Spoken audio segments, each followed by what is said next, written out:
You're chasing clarity, but your mix still sounds crowded. I get sent dozens of mixes every week for mastering, and one of the most common and costly mistakes is this: a crowded mid-range that makes your mix feel flat or lifeless. I'm going to walk you through a mix somebody sent me and show you a few strategic mix moves that you can use to unlock clarity, impact, and translation across all systems. Let's dive in. And this comes from the beautiful Marcello Tiberio, who sent me this mix. And here's what he had to say. Cavallo Negro has a crowded, busy instrumentation, so I think it was the hardest challenge about it. Even though balancing volumes according to the importance of each element at the start, there's a point where things just get too busy and the front to back dimension of the mix is hard to judge. Despite that, I did my best and got an interesting result. Now, before we dive in, comment your biggest problem in a mix down below, and if you want your mix reviewed, click the link in the description to sign up, and let's dive in.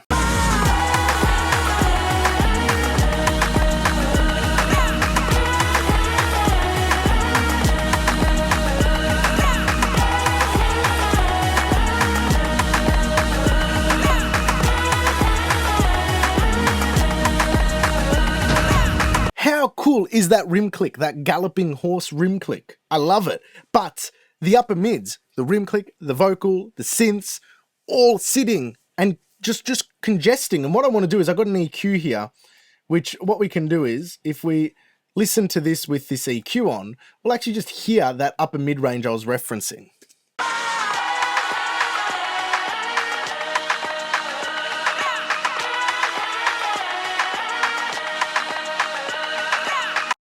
The focal point, I don't know, it's all together. That's step one. We have to pick a focal point, and the focal point I'm picking, this is a contemporary track, this is pop, this is modern, is the vocal, is the melody, is the thing people remember, the thing people sing. And I actually asked him after I gave him the feedback can you send me the unmastered version? So he did that, and then I put in stem splitter, and now I have a vocal channel which we can use to rock and roll. So first up, we're going to play this through and bring the vocals up in volume. I'm going to do everything super liberally because I want the changes to be extreme.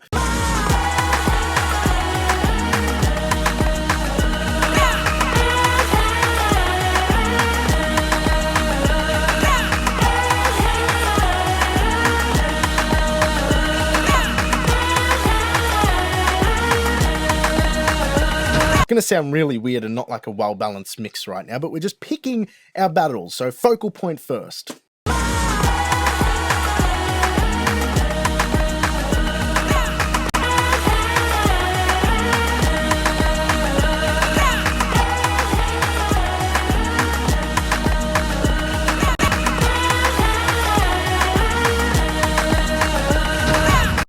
I think we can improve this focal point because what we're going to do is we're going to place this filter here and just have a listen. This isn't how I recommend you mix, but I'm just trying to... Let's take a listen again to this.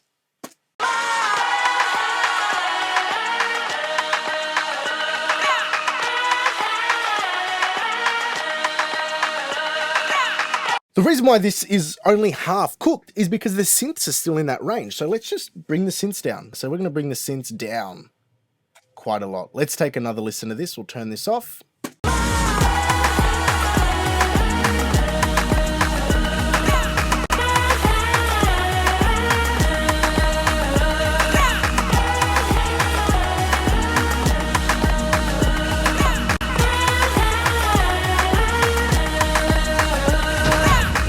Cool, we have a focal point, but we don't have anywhere near where I would consider this as a good final mix, because we only covered step one, which is picking your focal point.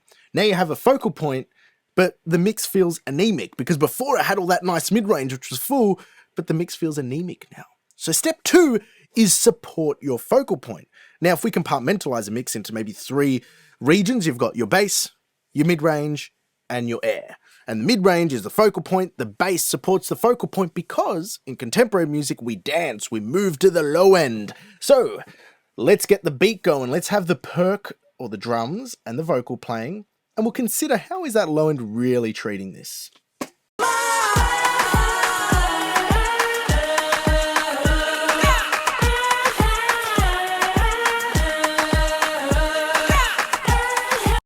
there's no weight to that. There's no roar, like real roar to it. So my favorite channel strip, the SSL console, we're going to get you up and ready to roll, and let's get that sub cranking. Let's go.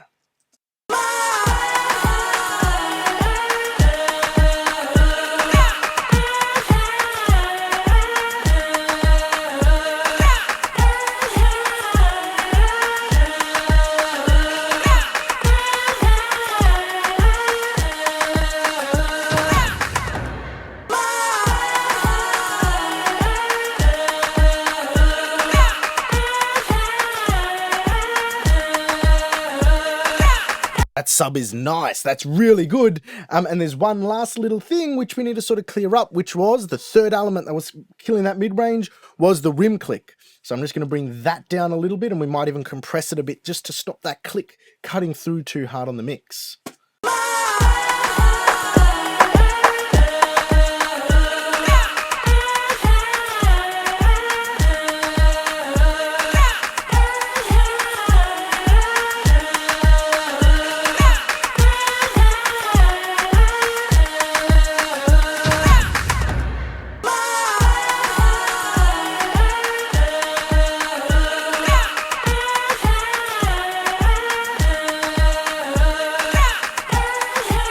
Let's play that before and after. I had to just level match it. If you're wondering why I was flicking the bypass, compression here, just take a look at where the compression's happening. It's happening mainly on those rim clicks, just to stop it getting a bit too pokey and cutting through too hard. It's meant to just support. The vocal is going to be our star.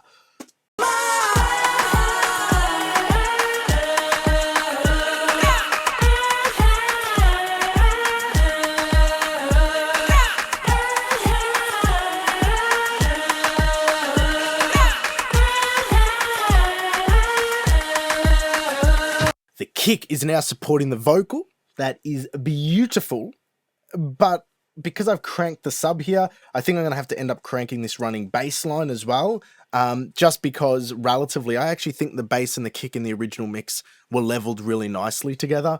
So I've cranked this by 6 dB. I'm going to crank this bass up. Not 6 dB, but I'm just going to make sure this bass and kick that form the foundation are relatively balanced to the original mix.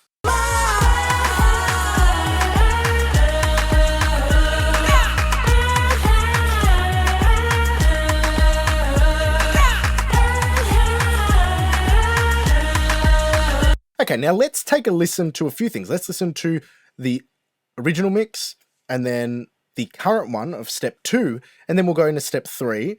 And also, actually, while we're listening to this, we might also just filter this on and off to just sort of get an idea of how that mid-range is sitting.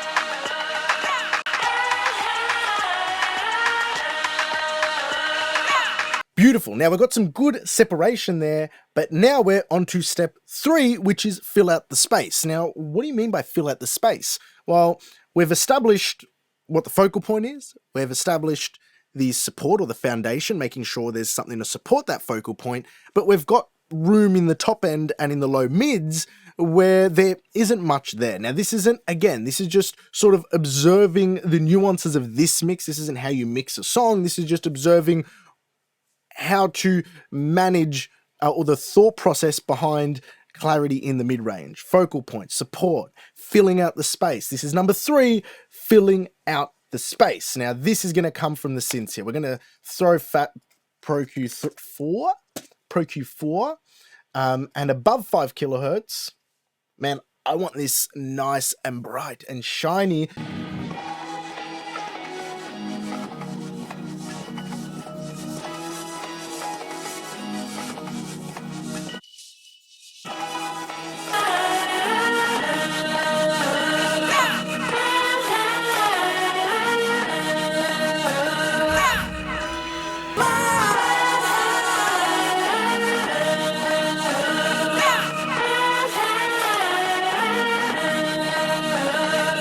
Beautiful. That's a nice bit of sizzly air. Let's turn that back on.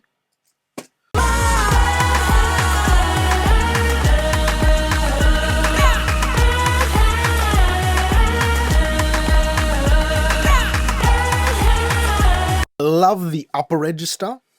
And I like the lower register. So it goes through 2 notes here. So it goes.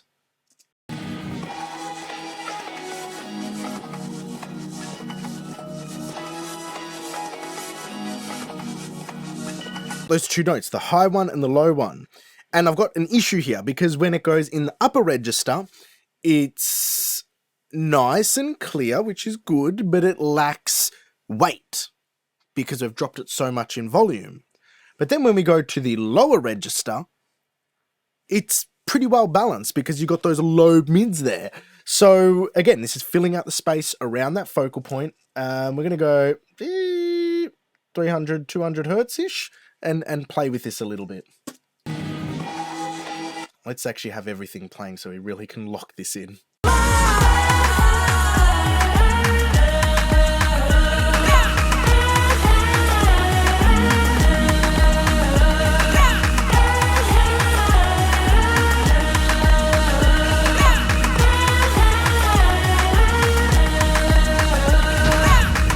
It hits that second note, like that's good in the top note, that boost in the low mids, but when it goes to the low note, it's a bit too woolly. So we're going to add a dynamic EQ here, and we'll try and set the threshold so it only engages when it's that low note, so it compresses it back down.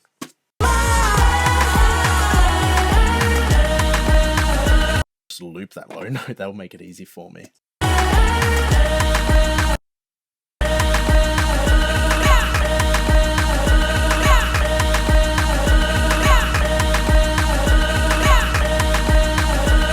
Let's take a listen.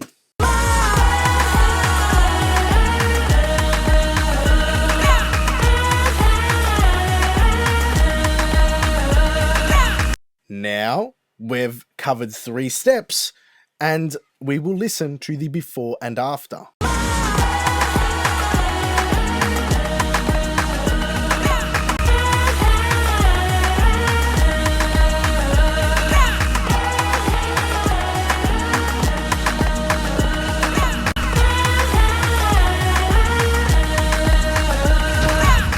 So there you have it, 3 simple steps you can take in your own mix. The thought process is, number 1, pick a focal point. Number 2, support the focal point, so low end to support the focal point.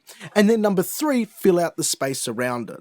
And it was as simple as some volume, EQ, and that's really about it. How would you address a mix like this? What are your thoughts on a mix like this? And if you want your mix assessed, click the link in the description below to submit your mix for the next mix review. Now, if you're interested in a real session, like a session from one of my actual clients, go check out this epic stem mastering session that features one of my favorite Italian rappers, Gue.